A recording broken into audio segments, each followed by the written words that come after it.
வணக்கம், உங்கள் Govindaraj RGR academy சார்பாக உங்ககிட்ட பேசிட்டு இருக்கேன். இன்னைக்கு நம்ம இந்த வீடியோவில் என்ன பார்க்க போறோம் அப்படின்னா, டாக்டர் கராமத் எம்டி.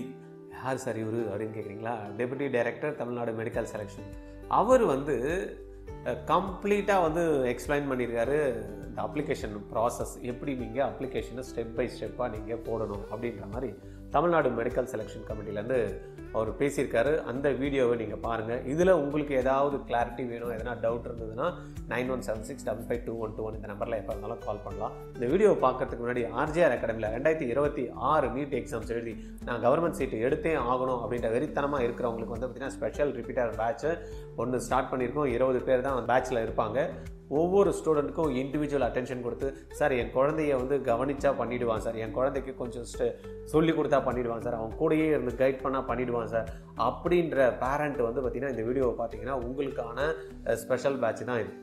குழந்தைய கூடயே இருந்து கைட் பண்ணால் வந்துருவார் அப்படின்னு யாரெல்லாம் நினைக்கிறீங்களோ அவங்களுக்கு டெஃபினட்டாக கவர்மெண்ட் சீட்டு எடுத்து கொடுக்கறதுக்கு ஆர்ஜிஆர் அகாடமி டீம் ரெடியாக இருக்குது. உங்களுக்கு இந்த ப்ரோக்ராமில் ஜாயின் பண்ணணும்னா 8695186953 86953 இந்த நம்பரில் கால் பண்ணி நீங்கள் பேசுங்க. ரைட்டா? வீடியோக்கு போகலாமா? வணக்கம் மாணவர்களுக்கும் பெற்றோர்களுக்கும்.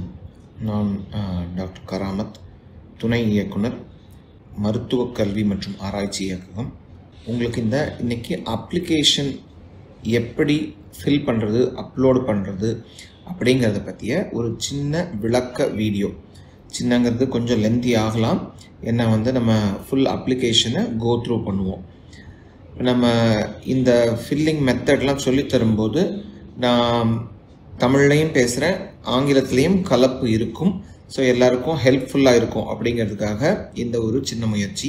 நம்ம tnmedicalselection.org அல்லது tnmedicalselection.net அப்படிங்கிற இந்த வெப்சைட் மூலமாக தான் இந்த அப்ளிகேஷனை நம்ம லாகின் பண்ணி ஃபில் பண்ண முடியும். இந்த அப்ளிகேஷன் பார்க்குறதுக்கு முன்னாடி 2 விஷயங்கள் கிளியர் பண்ணிட விரும்புகிறேன். இப்போ இந்த வீடியோ ஸ்டூடெண்ட்ஸ்க்கு, பேரண்ட்ஸ்க்கு ஹெல்ப்ஃபுல்லாக இருக்கணும் அப்படிங்கிறதுக்காக போடப்பட்டது தானே தவிர இதுதான் ஃபைனல் டாக்குமெண்ட், இதுதான் இதில் உள்ளது தான், நான் பேசுகிறது தான் ரூலிங்னு கிடையாது. நான் பேசும்போது ஏதாவது மைனர் மிஸ்டேக்ஸ் நடக்கலாம். ஸோ அதனால் என்ன பண்ணணும், ஸ்டூடெண்ட்ஸ் ப்ராஸ்பெக்டஸ் அப்படின்னு தகவல் தொகுப்பேடு அப்படின்னு நம்ம வெளியிடுறோம் இல்லையா, அது ஒரு அரசு ஆணை. ஸோ அது இதே tnmedicalselection.orgங்கிற வெப்சைட்லேயே இருக்கும். இந்த ப்ராஸ்பெக்டஸில் இருக்கிறது தான் ஃபைனல், அதுதான் கரெக்டானது. இது நம்ம ஈஸி அண்டர்ஸ்டாண்டிங்காக எப்படி அப்ளிகேஷன் ஃபில் பண்ணும் அப்படிங்கிறத பார்த்துடலாம்.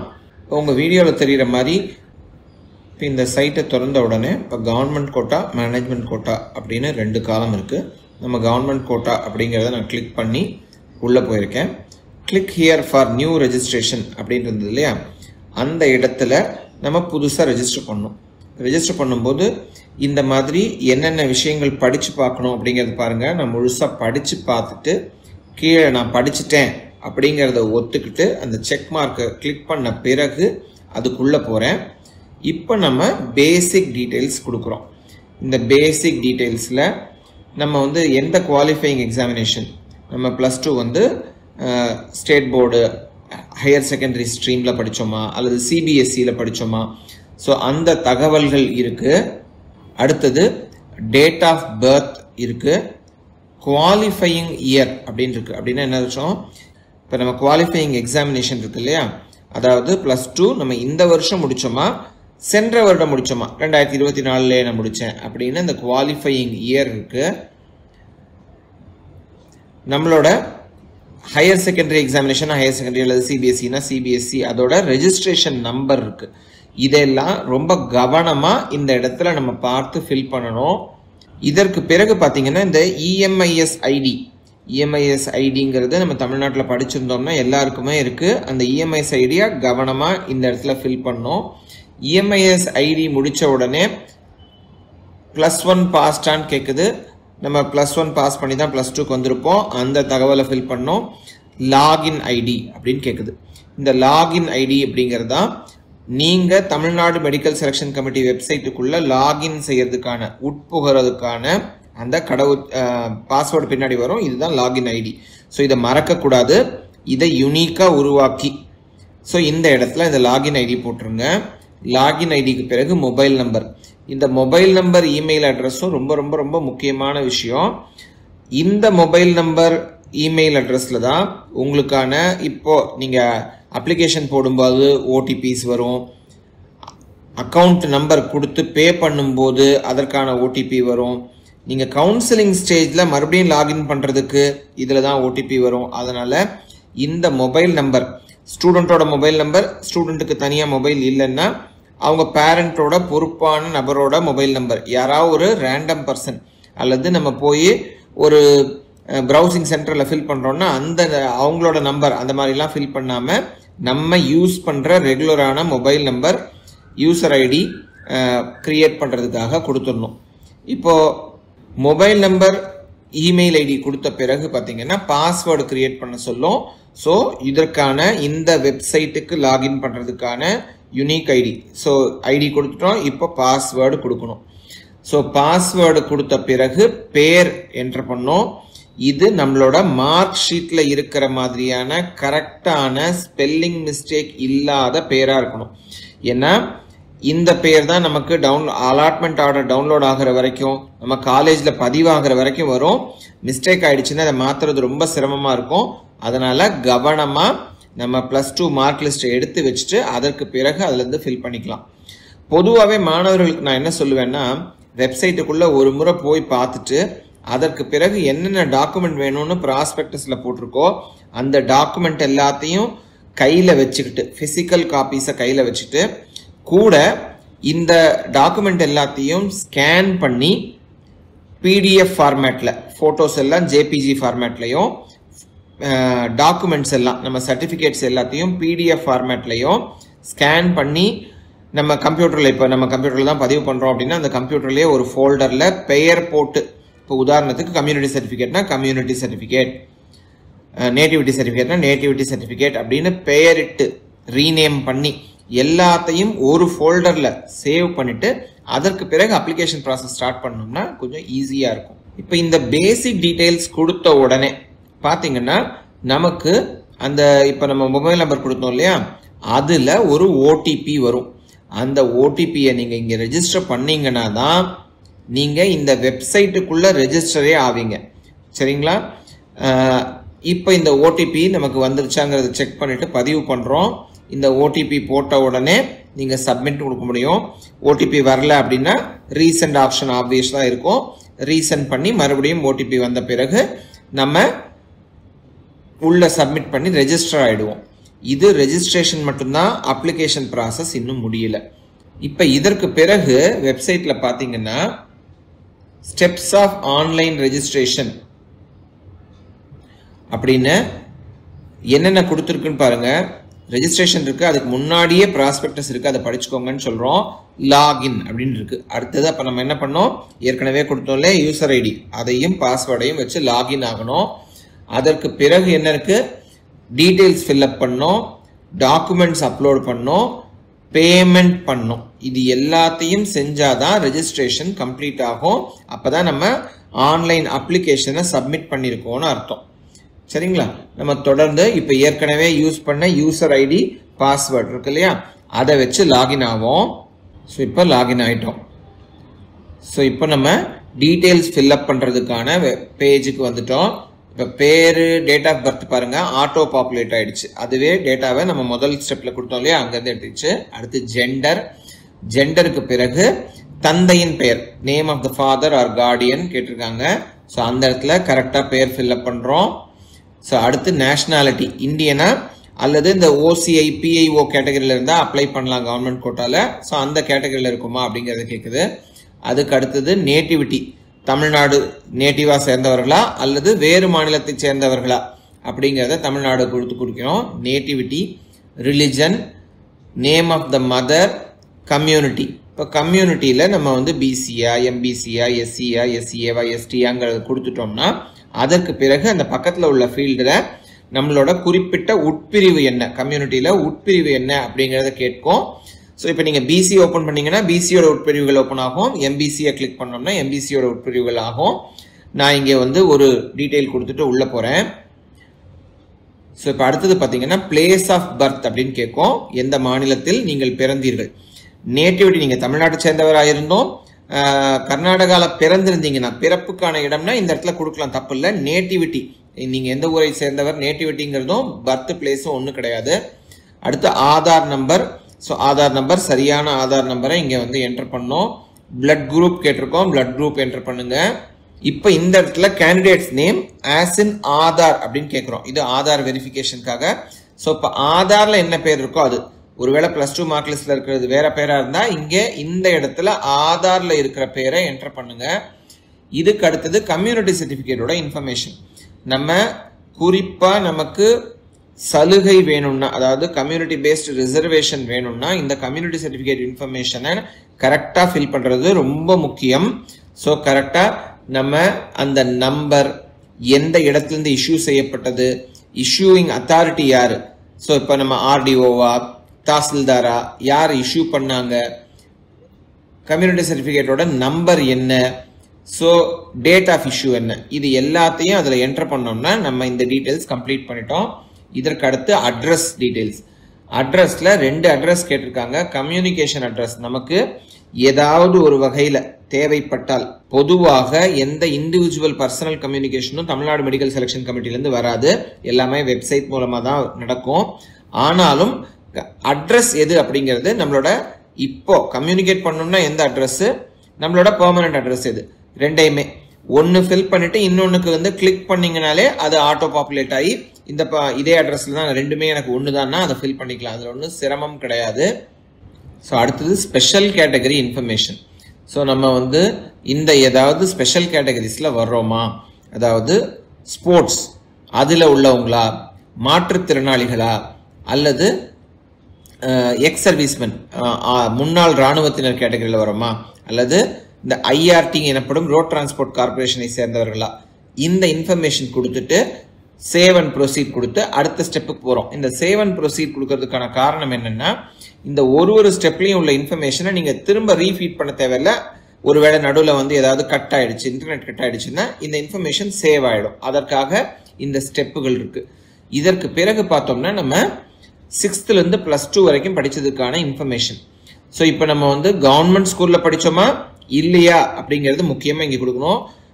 7.5% சிறப்பு இடஒதுக்கீடு அரசு பள்ளி மாணவர்களுக்கு இருக்கிறதுனால அந்த மாணவர்கள் ஃபில் பண்ணும்போது இங்கே அரசு பள்ளியில் படித்தாங்களா, அரசு பள்ளியில் படிக்கலைன்னா நோ அப்படிங்கிறத கிளிக் பண்ணோம். சரியா, இது பல பேர் வந்து தவறாக ஃபில் பண்ணிடுறோம். அரசு பள்ளியில் படித்தோம் அப்படின்னு ஃபில் பண்ணாதான் அந்த 7.5% இடஒதுக்கீடுக்கு உள்ள வர முடியும். ஸோ அதனால 7.5% இடஒதுக்கீடை பொறுத்த வரைக்கும் நம்ம பார்த்தீங்கன்னா இந்த வருஷம் போன வருஷம் முடித்த எல்லா அரசு பள்ளி மாணவர்களுக்கும் அந்த இஎம்ஐஎஸ்ல வச்சே டேட்டா எடுத்துக்கலாம். சிஇஓ சர்டிஃபிகேட் தேவையில்லை. அதனால குறிப்பாக இந்த இஎம்ஐஎஸ் ஐடி கரெக்டாக ஃபில் பண்ணோம். அதே மாதிரி ஸ்கூல் இன்ஃபர்மேஷன் பண்ணும்போது 6வதுலேருந்து ஒவ்வொரு வருடமும் எந்த ஸ்கூலில் படிச்சீங்க இன்ஃபர்மேஷன் பண்ணோம். ரொம்ப டைப் பண்ணணும்னு அவசியம் இல்லை. நீங்கள் 6வது படிச்சுட்டு அதே ஸ்கூலில் தான் 12வது வரைக்கும் படிச்சீங்கன்னா அந்த மேலே உள்ள கிளிக் மார்க் கிளிக் பண்ணீங்கனாலே போதும். அது வந்து அதே ஸ்கூல்லேயே எல்லா வருஷமும் படித்தோன்னு எடுத்துக்கும். அதற்கு பிறகு நமக்கு பார்த்தீங்கன்னா எந்த டைப் ஆஃப் ஸ்கூல் அப்படின்னு இருக்கும். ஸோ இந்த டைப் ஆஃப் ஸ்கூலில் முக்கியமாக கரெக்டாக ஃபில் பண்ணுங்கள். அது கவர்மெண்ட் ஸ்கூலாக இருக்கலாம், எய்டட் ஸ்கூலாக இருக்கலாம், சிபிஎஸ்சி ஸ்கூலாக இருக்கலாம், கார்பரேஷன் ஸ்கூலாக இருக்கலாம். சரியா, இந்த மாதிரி ஸ்பெஷல் ஸ்கூல்ஸ் நிறைய இருக்கு இல்லையா, அதெல்லாம் இருக்கலாம். அதற்கான எல்லா காலமும் இருக்கு. அது இல்லாமல் இதில் எதுலேயுமே உங்கள் ஸ்கூல் ஃபிட் ஆகாதுன்னா அதர்ஸ்னு ஒரு காலமும் இருக்கு, அதை நீங்கள் ஃபில் பண்ணலாம். அதற்கு பிறகு ஆர்டிஇ, அதாவது ரைட் டு எஜுகேஷனில் நம்ம வர்றோமா, அதாவது கல்வி உரிமை சட்டத்தின் கீழே நம்ம வந்து தனியார் பள்ளிகளில் படித்தாலும் ஆனால் கல்வி உரிமை சட்டத்தின் கீழே படிச்சிருந்தா நம்ம வந்து இந்த 7.5% ஒதுக்கீட்டுக்கு நம்ம தகுதி பெற்றவர்களாகும். அதனால இந்த ஆர்டிஇ 6, 7, 8 படிச்சு அதற்கு பிறகு அரசு பள்ளிகளில் படித்தீங்களா அப்படிங்கிறதுக்கான கேள்வி. இல்லை சார் நான் வந்து பிரைவேட் ஸ்கூலில் தான் படித்தேன்னா அந்த ஆர்டிஇல நோ அப்படின்னு கொடுத்துடலாம். அதற்கு பிறகு எந்த மாவட்டம் அப்படிங்கிறதும் நீங்கள் மாவட்டத்தை ஃபில் பண்ணீங்கனாலே வந்து ஸ்டேட், இப்போ நீங்கள் ஸ்டேட் போர்டில் தான் படித்தோம் அப்படின்னு கொடுத்துட்டோம்னா தமிழ்நாடுங்கிறது ஆட்டோ பாப்புலேட் ஆகிடும். இதை நீங்கள் கரெக்டாக பார்த்து இந்த பேஜை ஃபில் பண்ணிவிட்டு இந்த ஸ்கூல் இன்ஃபர்மேஷன் முடிஞ்ச உடனே அடுத்த ஸ்டெப் முடிஞ்சு சேவ் அண்ட் ப்ரொசீட் கொடுத்துடலாம். இதற்கு அடுத்த பேஜில் நீட்டுக்கான டீட்டெயில்ஸ் கேட்டிருக்கோம். ஸோ நீட்டில் ரோல் நம்பர் என்ன அப்படிங்கிறத முதல்ல கொடுத்துடணும். அதுக்கு அடுத்தது நீட் அப்ளிகேஷன் நம்பர், ரோல் நம்பருங்கிறது வேற, அப்ளிகேஷன் நீட் அப்ளிகேஷன் நம்பருங்கிறது வேற, அது ரெண்டையும் ஃபில் பண்ணோம். எத்தனை முறை நீங்கள் நீட்டுக்கு அப்பியர் ஆகிருக்கீங்க, இதுதான் ஃபர்ஸ்ட் டைம் அப்பியர் ஆகிறோம்னா ஃபர்ஸ்ட் அட்டெம்ப்ட் கொடுக்கலாம். இல்லை நான் 2024 அப்பியர் ஆனேன், இது 2வது முறைனா செகண்ட் அட்டெம்ப்ட் அப்படின்னு கொடுப்போம். ஸோ அதுக்கப்புறம் எந்த மாநிலத்தில் நீங்கள் நீட் எழுதுனீங்க அப்படிங்கிற டீட்டெயில்ஸ் கொடுக்கணும். அதுக்கப்புறம் கோச்சிங், ஏதாவது நீட்டுக்கு ஸ்பெஷல் கோச்சிங் நீங்கள் போனீங்களா அப்படிங்கிறதையும், கோச்சிங் போயிருந்தா அது எந்த சென்டரில், அது அரசாங்கத்தால் உருவாக்கப்பட்ட ஏதாவது கோச்சிங்கா இல்லை தனியார் மூலமாக கோச்சிங் போனீங்களாங்கிற தகவலை நம்ம இங்கே ஃபில் பண்ணுறோம். நீட்டுக்கு பிறகு அகாடமிக் இன்ஃபர்மேஷன் அப்படின்னு நம்ம சொல்கிறோம். அதாவது நம்ம +2 படித்தோம் இல்லையா, அதன் சம்பந்தமான இன்ஃபர்மேஷனு. ஸோ நம்ம +2 மார்க்கு அதையெல்லாம் ஃபில் பண்ண வேண்டியிருக்கும். ஸோ ஏற்கனவே சொன்ன மாதிரி குவாலிஃபைங் எக்ஸாமினேஷன் முதல் பேஜில் என்ன கொடுத்தோமோ அது இங்கே ஃபில் ஆகிடும். ஹையர் செகண்டரினா ஹையர் செகண்டரி, சிபிஎஸ்சினா சிபிஎஸ்சி. நிறைய பேருக்கு வந்து ஹெச்எஸ்சினா என்ன அப்படிங்கிறதுல டவுட் இருக்கு. ஹெச்எஸ்சினா ஸ்டேட் போர்டு ஹையர் செகண்டரியில் படித்தவங்க ஹெச்எஸ்சின்னு ஃபில் பண்ணுவாங்க. சிபிஎஸ்சியில் முடிச்சிருந்தீங்கன்னா சிபிஎஸ்சின்னு ஃபில் பண்ணுவீங்க. நம்ம முதல்ல ரெஜிஸ்ட்ரேஷன் அப்பயே இந்த டாக்குமெண்ட் கேட்டிருந்தோம். இதுக்கு அடுத்து ஹையர் செகண்டரி. இப்போ ஹையர் செகண்டரினா அந்த எக்ஸாமினேஷன், ரோல் நம்பர், நம்ம எந்த இடத்துல பாஸ் பண்ணோம், நம்மளோட குரூப் கோடு, சரிங்களா? அதாவது நம்ம வந்து ஃபிசிக்ஸ், கெமிஸ்ட்ரி, மேத்ஸ், பயாலஜி படித்தோமா, ஃபிசிக்ஸ், கெமிஸ்ட்ரி, பாட்னி, ஜுவாலஜி படித்தோமா, ஒவ்வொன்றுக்கும் குரூப் கோடு கொடுத்துருக்காங்க இல்லையா, அந்த குரூப் கோடும் இந்த இடத்துல ஃபில் பண்ணோம். இந்த குரூப் கோடை ஃபில் பண்ண பிறகு நம்மளோட சப்ஜெக்ட்ஸ் பாப்புலேட் ஆகிடும். அந்த குரூப்புக்கு ஏற்ற மாதிரி சப்ஜெக்ட்ஸ் இருக்கும். ஸோ இப்போ இந்த இடத்துல சப்ஜெக்ட்ஸில் நம்ம இங்கிலீஷ், ஃபிசிக்ஸ், கெமிஸ்ட்ரி, பயாலஜி, அது தவிர என்ன வேற என்ன படிச்சிருந்தோமோ அந்த சப்ஜெக்ட்ஸில் நம்மளோட ரெஜிஸ்ட்ரேஷன் நம்பர், மார்க்ஸு, நம்ம எக்ஸாம் எப்போ அப்பியர் ஆனோம், எந்த வருடம், அதற்கான மொத்த மதிப்பெண் எவ்வளோ, நம்ம எடுத்த மதிப்பெண் எவ்வளோ. சார் அகெயின் வந்து இத்தனை இடத்துல எப்படி சார் ஃபில் பண்ணிட்டே இருக்கணும், ரொம்ப காம்ப்ளிகேட்டடாக இருக்குது. இல்லை, ஒன்றும் இல்லை, ஒரே தடவை தான். இப்போ 2025 அப்பியர் ஆகி எல்லா எக்ஸாமும் அப்போ தான் எழுதணும்னா ஒன்று கிளிக் பண்ணிட்டு இந்த மேலே உள்ள கிளிக் பாக்ஸை, செக் பாக்ஸை கிளிக் பண்ணிங்கன்னா அது அந்த வருஷத்துக்கான ரெஜிஸ்ட்ரேஷன் நம்பரு, மந்த், இயர் எல்லாம் பாப்புலேட் ஆகிடும். நீங்கள் டோட்டல் மார்க்ஸும் நீங்கள் எவ்வளோ மார்க்ஸ் எடுத்தீங்கிற டீட்டெயிலும் ஃபில் பண்ணால் போதும். இது நம்மளோட அகாடமிக் இன்ஃபர்மேஷன். இது முடிஞ்ச உடனே அகெயின் ஒரு முறை சேவ் அண்ட் ப்ரொசீட்னு கொடுத்துட்டா இந்த வரைக்கும் உள்ள எல்லா இன்ஃபர்மேஷனும் ஸ்டோர் ஆகிடும். ஒருவேளை நம்ம நடுவில் லாக் அவுட் பண்ணிட்டு லாக் ஆன் பண்ணோம்னாலும் இது வரைக்கும் உள்ள இன்ஃபர்மேஷன் நம்ம திரும்ப உள்ளீடு செய்ய தேவையில்லை, அது எல்லாமே அதுலேயே கரெக்டாக இருக்கும். இப்போ நம்ம ஏதாவது ஒரு தகவல் தவறாக கொடுத்துருந்தோம்னா, இப்போ அப்ளிகேஷன் நம்பர் ஹெச்எஸ்சியில் 12 டிஜிட் நம்பர், ஸோ நம்ம இப்போ நான் வந்து 10 டிஜிட் நம்பர் கொடுத்துருக்கேன் அப்படின்னா அது வந்து தவறு அப்படின்னு காமிச்சிரும். நம்ம அந்த இடத்துல போயிடணும். இதற்கு அடுத்தது அடிஷ்னல் இன்ஃபர்மேஷன் கேட்குறோம். இங்கே வந்து மதர் டங், தங்களோட தாய்மொழி என்ன, நம்மளோட நேட்டிவ் என்ன, நம்ம எங்கே வசிக்கிறோமோ அது வந்து வில்லேஜ் பஞ்சாயத்தா, டவுன் பஞ்சாயத்தா, மாநகராட்சியா அப்படிங்கிறத கேட்குறோம். அப்புறம் எந்த மீடியம் ஆஃப் இன்ஸ்ட்ரக்ஷன், நம்ம தமிழ் மீடியம் படித்தோமா, ஆங்கில மீடியம் படித்தோமா, வேற ஏதாவது மொழி பயிற்று மொழியா படித்தோமா அப்படிங்கிறத கேட்குறோம். அடுத்தது ஸ்கூலோட சிவிக் ஏரியா அப்படின்னா என்ன அர்த்தம், நீங்கள் படித்த ஸ்கூல் வந்து வில்லேஜ் பஞ்சாயத்தில் இருந்துச்சா, டவுன் பஞ்சாயத்தில் இருந்ததா. முதல்ல நம்ம வசிப்பிடம் எங்கே இருந்தது, அடுத்தது நம்ம ஸ்கூல். நிறைய பேர் வில்லேஜில் படிப்போம், ஆனால் பக்கத்தில் உள்ள ஒரு டவுன் பஞ்சாயத்தில் போயிட்டு ஸ்கூலில் படிச்சிருப்போம். ஸோ அந்த இன்ஃபர்மேஷனை வந்து கரெக்டாக கொடுக்கணும். அதுக்கப்புறம் பேரண்ட்ஸ் ஆக்குபேஷன், எந்த நேட்டிவ் டிஸ்ட்ரிக்ட், நமக்கு ஆனுவல் இன்கம் ஆஃப் பேரண்ட் என்னன்னு கேட்குறோம். இந்த இடத்துல பார்த்தீங்கன்னா நம்ம மேனேஜ்மெண்ட் கோட்டாக்கும் அப்ளை பண்ண வேண்டும் அப்படின்னு விரும்பணும்னா கவர்மெண்ட் கோட்டாக்கும் போடுறோம், மேனேஜ்மெண்ட் கோட்டாக்கும் போடுறோம். ஏதாவது ஒன்றுக்கு தனியாக போடுறோம்னா முதல்லயே நம்ம கிளிக்கில் செலக்ட் பண்ணிக்கலாம். ஆனால் கவர்மெண்ட்டில் போடுறேன் சார், ஆனால் மேனேஜ்மெண்ட்டுக்கும் நான் அப்ளை பண்ணுறேன்னா இங்கே நீங்கள் கிளிக் பண்ணிங்கன்னா உங்களோட இந்த டீட்டெயில்ஸ் எல்லாம் திரும்ப கேட்காம, ஏன்னா இன்னொரு முறை போடுறோம் அந்த இடத்துல ஏதாவது தவறு பண்ணிடுவோங்கிறதுனால திரும்ப கேட்காம இதை அப்படியே அந்த டேட்டாவை எடுத்துக்கும். மேனேஜ்மெண்ட்னு கொடுத்தீங்கன்னா நீங்கள் இந்த 3 விஷயங்களை சொல்ல வேண்டியிருக்கும். அதாவது நீங்கள் என்ஆர்ஐயா, நீங்கள் ஏதாவது குறிப்பிட்ட ரிலிஜியஸ் அல்லது லிங்குவிஸ்டிக் மைனாரிட்டி கம்யூனிட்டியை சேர்ந்தவங்களா, அதாவது ரிலிஜியஸ் மைனாரிட்டி இன்ஸ்டிடியூஷன் தமிழ்நாட்டில் இப்போதைக்கு எம்பிபிஎஸ் பிடிஎஸ்ல கிறிஸ்டியன் மைனாரிட்டி இன்ஸ்டிடியூஷன் இருக்கு. ஸோ நீங்கள் இப்போ கிறிஸ்டியன் மைனாரிட்டியை கொண்டவங்களா. அதே மாதிரி லிங்குவிஸ்டிக் மைனாரிட்டியில் தெலுங்கு அல்லது மலையாளம் மைனாரிட்டி இன்ஸ்டிடியூஷன்ஸ் இருக்கு. ஸோ நீங்கள் தெலுங்கு மைனாரிட்டி கிளைம் பண்ணுறீங்களா மேனேஜ்மெண்ட் கோட்டாக்கு கீழே அப்படின்னா அந்த இடத்துல கிளிக் பண்ணோம். ஏற்கனவே நம்ம வந்து மதர் டங்கு மற்ற இடங்கள்ல எல்லாத்துலேயுமே தமிழ்னு கொடுத்துருந்தோம்னா அது இங்கே ஆட்டோமேட்டிக்காக இப்போ எனக்கு நடந்த மாதிரி என்ன ஆகிடும், நான் வந்து தமிழ்னு கொடுத்துருந்ததுனால இங்கே தெலுங்குக்கு அதுவே மைனாரிட்டியில் நோக்கு கிளிக் ஆகிடுச்சு. இதற்கு அடுத்து இந்த ஸ்டெப்பை சேவ் அண்ட் ப்ரொசீட் பண்ணிட்டு அடுத்த ஸ்டெப் போனோம்னா ரீஃபண்ட் பேங்க் டீட்டெயில்ஸ்னு கேட்கும். என்ன சார் இது இங்கே என்ன சார் பேங்க் டீட்டெயிலு, நாங்கள் இன்னும் பணமே கட்டலையே. இந்த பேங்க் டீட்டெயில் நீங்கள் கட்ட போகிற பணத்துக்காக மட்டும் இல்லை, செக்யூரிட்டி டெபாசிட் எனப்படும் காப்பீட்டு தொகை. நம்ம வந்து பிரைவேட் காலேஜில் கவர்மெண்ட் கோட்டா சீட்ஸ் போடணும்னாலோ அல்லது பிரைவேட் காலேஜில் மேனேஜ்மெண்ட் கோட்டா சீட்ஸ் போடணும்னாலோ அதற்கான சாய்ஸ் போடணும். அந்த சீட்டுக்கும் நான் வந்து கம்பீட் பண்ணணும், அந்த சீட்டுக்கும் நான் அப்ளை பண்ணுறேன் அப்படின்னா நீங்கள் பின்னாடி கவுன்சிலிங் அப்போ செக்யூரிட்டி டெபாசிட்னு ஒன்று கட்ட வேண்டியிருக்கும். இப்போ நம்ம போடுறது அப்ளிகேஷன் ஸ்டேஜ். இந்த அப்ளிகேஷனுக்கு பிறகு கவுன்சிலிங் ஆரம்பிக்கும் இல்லையா, அந்த டைமில் செக்யூரிட்டி டெபாசிட்னு கட்ட வேண்டியிருக்கும். இந்த செக்யூரிட்டி டெபாசிட்டுங்கிறது யாரும் சீட்டை விட்டுட்டு போகக்கூடாது. நான் செலக்ட் பண்ணி ஒரு சாய்ஸ் போட்டுட்டு அது பிறகு விட்டுட்டு போனோம்னா நமக்கு பின்னாடி உள்ள மாணவர்களுக்கு அதனால பாதிப்பு, சீட் பிளாக்கிங் அப்படின்னு சொல்கிறோம். சுப்ரீம் கோர்ட்டே இது ரொம்ப கடுமையாக கண்டிக்குது, இந்த மாதிரி செய்யக்கூடாது அப்படின்னு. அதனால நம்ம அந்த சீட் ஜாயின் பண்ண போறது இல்லைன்னா அதற்காக நம்ம அப்ளை பண்ணக்கூடாதுங்கிறத தடுக்கிறதுக்காகத்தான். ஸோ அந்த செக்யூரிட்டி டெபாசிட்டு நீங்கள் ஒருவேளை உங்களுக்கு எல்லா கவுன்சிலிங் ப்ராசஸும் முடிஞ்சதுக்கு பிறகு மாணவர்களுக்கே திரும்ப வந்துடும். நம்ம வந்து சில குறிப்பிட்ட ரூல்ஸை ஃபாலோ பண்ணலன்னா, நம்ம சீட் அலாட் ஆகிட்டு நம்ம போய் ஜாயின் பண்ணாமல் 3வது ரவுண்ட்லேருந்து விட்டோம்னா நம்ம செக்யூரிட்டி டெபாசிட் 4 ஃபீட் ஆகிடும். சரியா, நீங்கள் இழக்க நேரிடும். அப்படி இல்லாமல் இல்லை சார் நான் ரூல்ஸ் எல்லாம் கரெக்டாக தான் ஃபாலோ பண்ணியிருந்தேன்னா இந்த செக்யூரிட்டி டெபாசிட் நமக்கு திரும்ப வந்துடும். இந்த செக்யூரிட்டி டெபாசிட் எந்த அக்கௌண்ட்டுக்கு உங்களுக்கு திரும்ப வரணுமோ அந்த அக்கௌண்ட் டீட்டெயில்ஸ் கேட்டிருக்கோம். நிறைய பேருக்கு எந்த அக்கௌண்ட்ல அனுப்புறோமோ அந்த அக்கௌண்ட்ல தானே திரும்ப கொடுத்துட்டா சரிதானே அப்படின்னு தோணும். நம்ம எல்லா மாணவர்களையும் கருத்துல கொள்ளணும். நிறைய பேர் கிராமப்புறத்தில் இருக்காங்க, நிறைய பேர் மாணவர்கள் அவங்கவுங்க பேர்ல அக்கௌண்ட்டுகள் இல்லை, ஆனா அவங்க எல்லாமும் அப்ளை பண்றாங்க. அப்படி செய்யும் போது அவங்க பிறரோட உதவியை நாடி அவங்க அக்கௌண்ட் மூலமாலாம் அனுப்பும்போது அந்த அக்கௌண்ட்டுக்கு திரும்ப போயிடக்கூடாதுங்கிறதுக்காக நம்ம இங்க உங்களுக்கு எந்த அக்கௌண்ட்டுக்கு இந்த ரீஃபண்ட் தேவை அப்படிங்கறத இங்க கேட்கிறோம். இந்த அக்கௌண்ட்டுக்கு தான் நம்ம வந்து ஒருவேளை டியூஷன் ஃபீயே கட்டுறோம், ஆனா அது திரும்ப வர வேண்டிய இருக்கு ஒரு காரணத்தினால அப்படின்னா அந்த எல்லாமே இந்த ரீஃபண்ட்ஸ் எல்லாமே இந்த வழியா தான் நடக்கும். அதனால கவனமா நம்ம இந்த ரீஃபண்ட் அக்கௌண்ட் டீடைல்ஸ் கொடுக்கணும். ஸோ இது நம்ம பேர்ல அக்கௌண்ட் இருந்தா அதுவோ அல்லது நம்ம பெற்றோர் பேர்ல அக்கௌண்ட் இருந்தா அந்த அக்கௌண்ட் டீடைல்ஸ் தான் கொடுக்கணும்.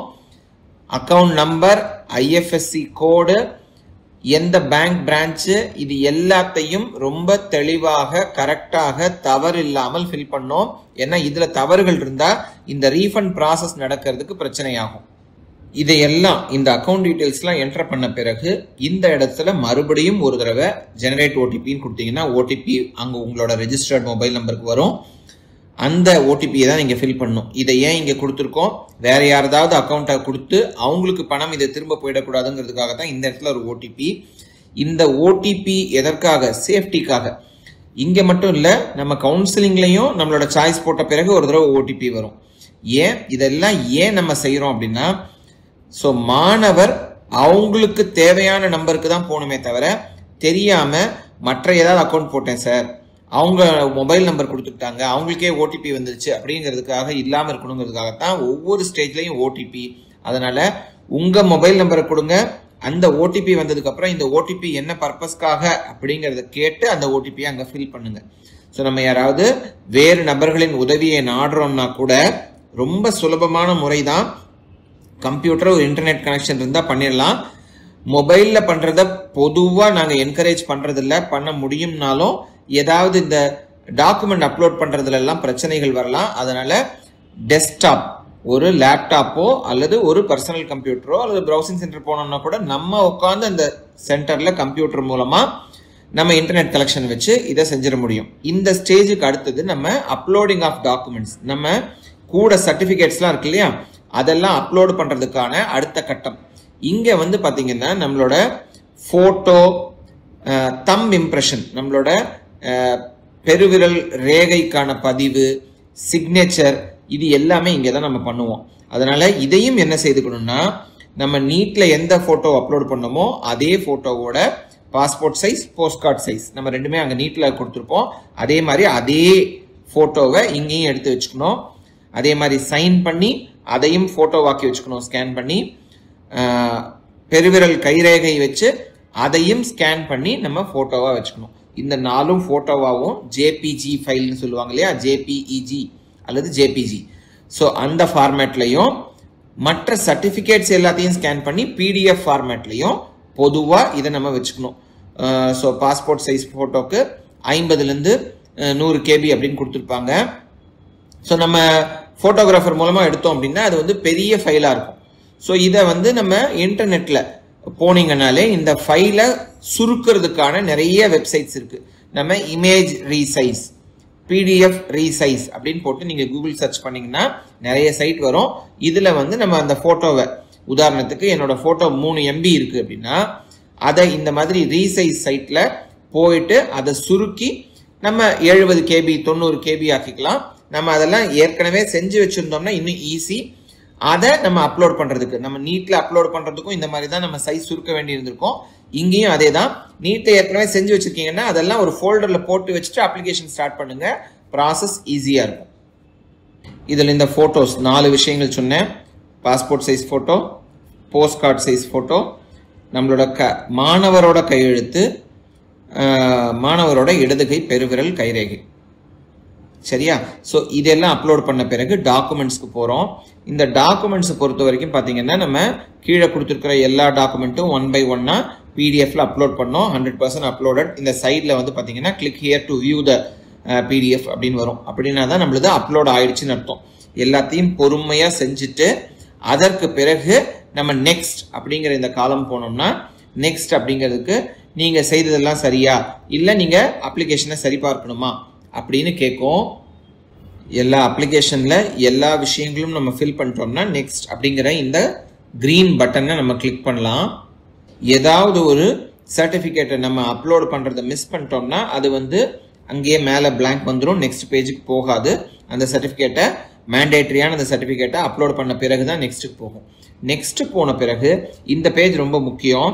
நம்ம அப்ளிகேஷனை இப்போ இவ்வளோ நேரம் இந்த காலமாக ஃபில் பண்ணோம் இல்லையா, இதைத்தான் நம்ம அப்ளிகேஷன் காலமாக ஃபில் பண்ணியிருக்கோம். இதுதான் நம்மளோட அப்ளிகேஷன் ஃபார்ம். இதை இந்த ஸ்டேஜில் வேணும்னா நீங்கள் டவுன்லோட் பண்ணி பிரிண்ட் அவுட் எடுத்து 1க்கு 2 முறை கூட பார்த்துக்கலாம். இங்கே மேலே பார்த்தீங்கன்னா டவுன்லோட் ஆப்ஷன் இருக்கும்.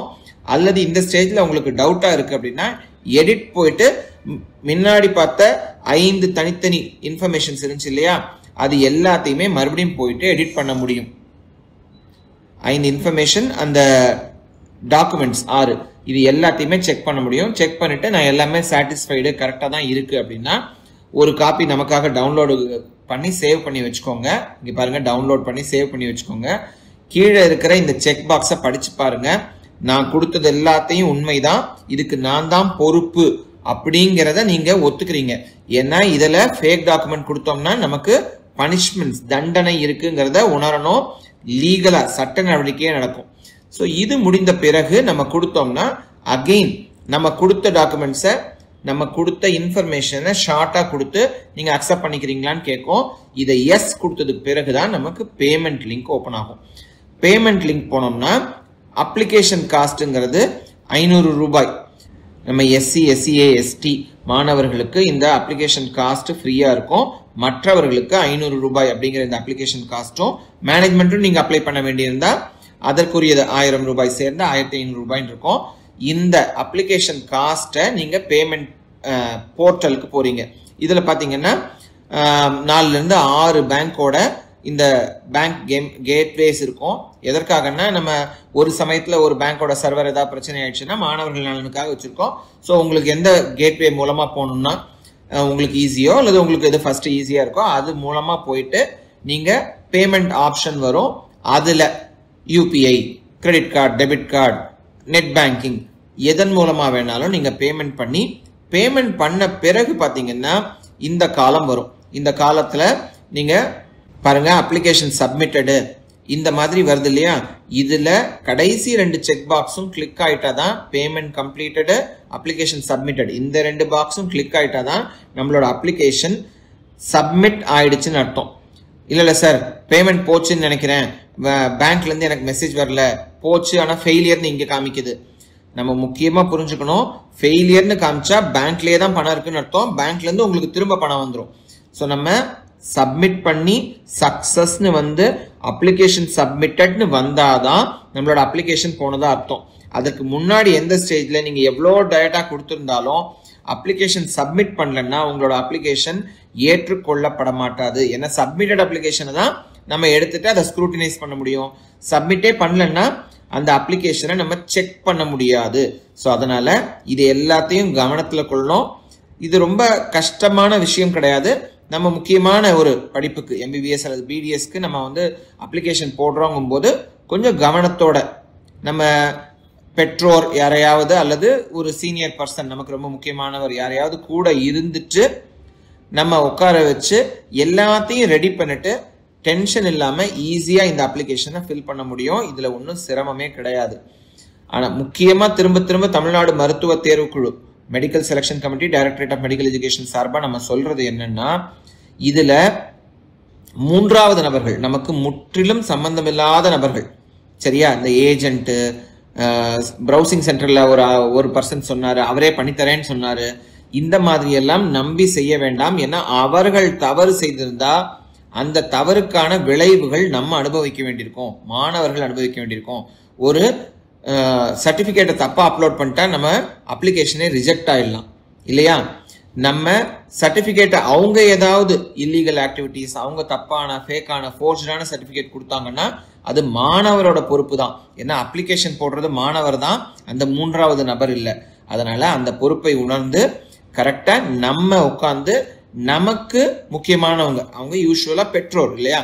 ஸோ நம்ம பெற்றோரில் யாராவது ஒருத்தரை உட்கார வச்சுட்டு, அப்படியும் இல்லை சார் பெற்றோருக்கு அவ்வளோ விவரம் இல்லைன்னு நினச்சிங்கன்னா உங்களுக்கு அக்கறையானவர்கள், உங்களோட ஏற்கனவே செய்தவர்கள், ஸோ உங்களோட ரொம்ப முக்கியமான உறவினர் யாராவது இருக்கலாம், அவங்கள யாராவது உட்கார வச்சுட்டு இந்த அப்ளிகேஷன் ஃபார்மை கம்ப்ளீட் பண்ணுங்க. முடிந்தால் அப்ளிகேஷன் முடிஞ்ச பிறகு கவுன்சிலிங் ஸ்டேஜில் எப்படி கவுன்சிலிங்க்கு நம்ம ஃபில் பண்ணோம் அப்படிங்கிறதையும் ஒரு எளிய வீடியோ மூலமாக விளக்குறோம். மாணவர்களுக்காகத்தான் நம்ம இருக்கோம். மேலும் சந்தேகங்கள் இருந்தால் தமிழ்நாடு மெடிக்கல் செலெக்ஷன் .org tnmedicalselection.orgங்கிற இந்த வெப்சைட்டை பாருங்க. இதுல தான் அனைத்து தகவல்களும் வெளிவரும். இது இல்லாமல் ஏதாவது டவுட் இருந்தா அதே வெப்சைட்ல ஹெல்ப்லைன் நம்பர்ஸ் இருக்கு. ஹெல்ப்லைன் நம்பர்ஸ் காலையில 10 மணிலேருந்து சாயங்காலம் 6 மணி வரைக்கும் ஃபங்க்ஷன் ஆகும். அந்த டைம்ல ஃபோன் பண்ணி விசாரிக்கலாம், ஃபோன் பண்ணி கேட்கலாம். ஒரு ஃபோன் போகலை அப்படின்னா 8 நம்பர் இருக்கு. இப்போ போகலைன்னா 5 நிமிஷம் கழிச்சு திரும்ப கால் பண்ணலாம். ஸோ அதனால இந்த நம்பர்களில் கேட்டு நம்ம உதவி பெற்று இந்த அப்ளிகேஷனை ஈஸியாக ஃபில் பண்ணுவோம். வாழ்த்துக்கள், நன்றி, வணக்கம். இந்த வீடியோ ஃபுல்லாக பார்த்துருப்பீங்க. இதில் உங்களுக்கு ஏதாவது டவுட் இருந்ததுன்னா, அவரே சொல்லியிருக்காரு 8 லைன் வந்து ஹெல்ப்லைன் கொடுத்துருக்கோம் அப்படின்ட்டு. அந்த ஹெல்ப்லைனில் நீங்கள் கால் பண்ணாலே அவங்க என்ன பண்ணுறேன்றாங்க, உங்களுக்கு ஹெல்ப் பண்ணுறேன்றாங்க. அந்த ஹெல்ப்லைன் 8 லைனும் வேலை செய்யாமல் இருந்ததுன்னா 9176552121 இந்த நம்பருக்கு கால் பண்ணுங்கள். நாங்கள் இருக்கோம் உங்களுக்கு ஹெல்ப் பண்ணுறதுக்கு. சரியா? கம்ப்ளீட் தகவலை வந்து பார்த்தீங்கன்னா டாக்டர் ஐயா கொடுத்துருக்காங்க. இதை யூஸ் பண்ணிக்கிடுங்க. இது மேற்கொண்டும் வந்து பார்த்தீங்கன்னா உங்களுக்கு போடுறப்ப நிறைய டவுட்ஸ் இருக்க தான் செய்யும். ஏன்னா அப்ளிகேஷன் எல்லாருமே வந்து பார்த்தீங்கன்னா ப்ராசஸ் எல்லாம் நிறைய வீடியோஸ் வந்து யூடியூப்பில் அவைலபிள் இருக்குது. ஆனால் இதெல்லாம் பார்த்துட்டு கூட, சார் நான் 11th வந்து சர்டிஃபிகேட் கேட்டாங்க சார், அதில் 12th சர்டிஃபிகேட் வச்சுட்டேன் சார், கம்யூனிட்டி சர்டிஃபிகேட் நான் டிசி வச்சிட்டேன் சார், நான் டிசி இன்னும் வாங்கவே இல்லை சார், நேட்டிவிட்டி சர்டிஃபிகேட் எதை சார் வைக்கணும், இப்படியெல்லாம் நிறைய கன்ஃபியூஷன் நிறைய பேருக்கு இருக்குது. அதுக்கெல்லாம் செப்பரேட்டாக ஒரு வீடியோவில் நாங்கள் வந்து பதில் சொல்கிறோம். Okay, thank you. Hi, myself Kamaleswaran. நான் தஞ்சாவூர் மெடிக்கல் காலேஜில் ஃபஸ்ட் இயர் படிக்கிறேன். லாஸ்ட் இயர் நீட் கிராக் பண்ணியிருந்தேன், 666 மார்க்ஸ் ஸ்கோர் பண்ணியிருந்தேன். ஆர்ஜிஆர் அகாடமியில் தான் நான் கோச்சிங் எடுத்திருந்தேன். இப்போ நம்ம ஆர்ஜிஆர் அகாடமியில் என்ன பண்ணுறாங்கன்னா, ஒரு ஸ்பெஷல் இன்டென்சிவ் ப்ரோக்ராம் சொல்லிட்டு from the start of the academic year ஆரம்பிக்கிறாங்க. இதில் மெயின் அட்வான்டேஜஸ் உங்களுக்கு என்னென்னு பார்த்தீங்கன்னா, ஃபிசிக்ஸ்க்கு வந்து எக்ஸ்பீரியன்ஸ்டு ஃபேக்கல்ட்டிஸ், நெக்ஸ்ட்டு கெமிஸ்ட்ரிக்கு வந்து part of physical chemistry, organic chemistry, inorganic chemistry, இதுக்கு மூலமே வந்து ஸ்பெஷலைஸ்டு கைடன்ஸ் கொடுக்குற மாதிரி அதில் யாராக ஸ்ட்ராங்காக இருக்காங்களோ அந்த மாதிரி ஃபேக்கல்ட்டிஸ். நெக்ஸ்ட் வந்து பயாலஜியில் லைன் பை லைன் சொல்லி கொடுக்குற மாதிரி ஃப்ரெண்ட்லியாக ஸ்டூடெண்ட்ஸ் கோ ஹேண்ட் இன் ஹேண்ட்ன்ற மாதிரி ஃபேக்கல்ட்டிஸ் எடுத்துருக்காங்க. ஸோ வந்து நீங்கள் என்ன மாதிரி ப்ராப்ளம்ஸ்னாலும் உங்கள் ஸ்டாஃப்ஸ் கிட்ட ஷேர் பண்ணிக்கலாம். இப்போ உங்களுக்கு அகாடமிக்ஸ் தவிர்த்து இதில் இருக்க ஃபிசிக்ஸ், கெமிஸ்ட்ரி, பயாலஜி 3 ஃபேக்கல்ட்டிஸுமே வந்து அவங்களும் நிறைய காம்படிட்டிவ் எக்ஸாம்ஸ்லாம் வந்து அப்பியர் ஆகிருக்காங்க. ஸோ அவங்களுக்கு வந்து எப்படி ஸ்ட்ரெஸ் ஹேண்டில் பண்ணணும், எக்ஸாம்ஸ்னால் என்ன மாதிரி ஸ்ட்ரெஸ்லாம் வரும், என்ன மாதிரி ப்ராப்ளம்ஸ்லாம் பசங்க ஃபேஸ் பண்ணுவாங்க, அது எப்படிலாம் கோ ஹேண்ட் இன் ஹேண்ட் பண்ணலாம், அதை எப்படி கான்கர் பண்ணி நீங்கள் அப்கிரேட் பண்ணிகிட்டே இருக்கலாம் ஸ்டெப் பை ஸ்டெப். நீங்கள் டீமோட்டிவேட்டாக இருக்கும்போதும் உங்களை எப்படி மோட்டிவேட் பண்ணி எடுத்துன்னு வர்றது. அதே மாதிரி இண்டிவிஜுவலிஸ்டிக் கைடன்ஸ் தராங்க. காலைல 6:30 to நைட் 11 o'clock வரைக்கும் உங்களுக்கு கிளாஸ் இருக்கும். நீங்கள் ஹாஸ்டலராக இருந்தீங்கன்னா இன்னும் அட்வான்டேஜாக இருக்கும் உங்களுக்கு. 2 ஷிஃப்டாக வந்து நீங்கள் எந்த டைமில் வேணால், நீங்கள் எப்போ நினச்சாலுமே டவுட்ஸ் கேட்கலாம். நீங்கள் ஸ்டாஃப்ஸ் கிட்ட எப்பவுமே அவைலபிளாகவே இருப்பாங்க. So you can believe RGR academy and you can join the program. இந்த வருஷம் ஆர்ஜிஆர் அகாடமியில் வந்து மென்டர்ஷிப் ப்ரோக்ராம்னு ஒன்று ஸ்டார்ட் பண்ணுறாங்க. இதில் எப்படின்னா, நீங்கள் என்ன தான் ஸ்டாஃப்ஸ்லாம் வந்து ஃப்ரெண்ட்லியாக இருந்தாலுமே அவங்க ஏஜ் குரூப் வேறு, ஸ்டூடெண்ட்ஸ் ஏஜ் குரூப் வேறு. ஸோ வந்து ஷேர் பண்ணிக்க தயங்குவாங்க. ஸோ இந்த வருஷத்துக்கான பிளான் என்னென்னா, இப்போது உங்கள் பிரதர்ஸ் மாதிரி தான் நாங்கள் லாஸ்ட் இயர் எல்லாம் வந்து ஒரு 2-3 இயர்ஸ் முன்னாடி கிளியர் பண்ணி இப்போ மெடிக்கல் காலேஜில் சீட் எடுத்து படிக்கிற பசங்க நாங்கள் என்ன பண்ணுறோம், உங்களுக்கு மென்டார்ஷிப் மாதிரி கைடன்ஸ் பண்ணுறோம். உங்களுக்கு ஏதாச்சும் டீமோட்டிவேட்டாக ஃபீல் பண்ணிங்கனாலுமே, நீங்கள் வந்து ரொம்ப டிப்ரெஸ்டாக இல்லைனா உங்கள் ஃபினான்ஷியல் ஸ்டேட்டஸோ இல்லைனா வீட்டில் சம்திங் ப்ராப்ளமோ, அதர்வைஸ் உங்களால் படிக்க முடியல, உங்கள் ஃப்ரெண்ட்ஸ் வந்து சேட் பண்ணிட்டே இருக்காங்க, இல்லைனா வந்து நீங்கள் என்ன தான் படித்தாலுமே உங்களுக்கு மார்க் வர மாட்டேங்குது, அப்கிரேடே ஆக மாட்டேங்குது, நீங்கள் ஸ்லோ டவுனாகவே இருக்கீங்க, அது மாதிரி எப்போ டிப்ரெஸ்டாக ஃபீல் பண்ணாலுமே அதை நீங்கள் ஷேர் பண்ணிக்கிற மாதிரி, அதுக்கு வந்து நாங்களும் உங்கள் ஸ்டேஜை தாண்டி தானே வந்திருக்கோம். ஸோ வந்து நாங்கள் என்னென்னலாம் ஃபேஸ் பண்ணோம், அப்படிலாம் நாங்கள் இருக்கும்போது இந்த டிப்ரெஷனான சுச்சுவேஷனில் நாங்கள் எப்படிலாம் ஹேண்டில் பண்ணோம், நாங்கள் அதை எப்படி வந்து கோ த்ரூ பண்ணி நாங்கள் அப்கிரேட் ஆனோம், அதெல்லாம் வந்து உங்களுக்கு ஷேர் பண்ணிப்போம், டிப்ஸ் அண்ட் ட்ரிக்ஸ். ஸோ நீங்கள் எல்லாமே எங்கிட்ட ஷேர் பண்ணிக்கலாம். உங்களுக்கான ஒரு பர்சனலைஸ்டு ஒரு பிரதர் மாதிரி இருக்கும் வச்சுக்கோங்க. So you can join the mentorship program. myself Kamleshwaran, I am studying in Thanjavur Medical College 2024 batch. நான் 2024 நீட்டில் வந்து 666 மார்க்ஸ் ஸ்கோர் பண்ணியிருந்தேன். So I am now here. Thanks for RJR Academy.